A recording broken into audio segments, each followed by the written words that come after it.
আজকে আমরা এসেছি একটি রাজনৈতিক দলের সভাপতির সাথে কথা বলতে।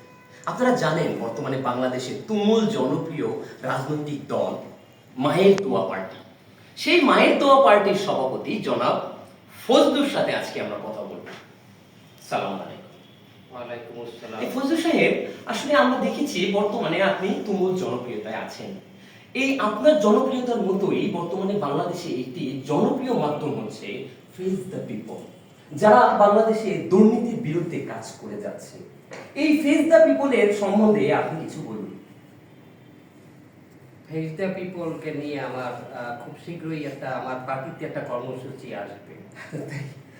সুপ্রিয় দর্শক মন্ডলী, আপনারা যেভাবে জানলেন যে তিনি ফেস দ্য পিপল নিয়ে একটি কর্মসূচি দেবেন, আসলে ফেস দ্য পিপল নিয়ে আপনি কোন কর্মসূচিটি দিতে চাচ্ছেন? গেরাও গেরাও ফেস দ্য পিপল গেরাও কর্মসূচি দেবো আমি। আপনারা আমার মানিজ্য রাখেন নাই। মানে কেন আপনার মানিজ্যের সাথে আমাদের ফেস দ্য পিপলের সম্পর্কটা কোথায়? মানিজ্য তো মার দিতেছেন গতকাল রাইতে লাইভে। লাইভে কি হয়েছে? আপনারা কি বলছেন? আমার লাইভের আগে কয়েকটা প্রশ্ন দিয়েছিলেন না, দিয়ে কি বলছেন যে এই প্রশ্নগুলো করবো, আমি এবার ওগুলো মুখস্থ করতে গোছাই রাখছি। তুই একজনের কাছে বই না একটু ঠিকঠাক করছি। হ্যাঁ, তার লাইভে এসে কি করছেন? আমরা এই প্রশ্ন করছেন, যাক। হ্যাঁ, আমি একটা চেষ্টা করছি কি ওই লাইভটা আমি যে উল্টা পাল্টা প্রশ্ন করছেন আমি লাইভটা কাটতে দিছি। এমন একটা সিস্টেম করছি যে আমার নেটওয়ার্ক নাই, আমি আপনারা হ্যালো হ্যালো করছেন কিন্তু আমি তো লড়ি নেই। তার মানে আপনি এইভাবে দাঁড়িয়েছিলেন যাতে দর্শক মন্ডলী বুঝতে পারে যে নেটওয়ার্ক নেই, তাহলে তো আপনার আসলে সম্মানটা যায়নি। তাহলে সম্মানটা গেল কিভাবে? কে বলছে যায় নাই?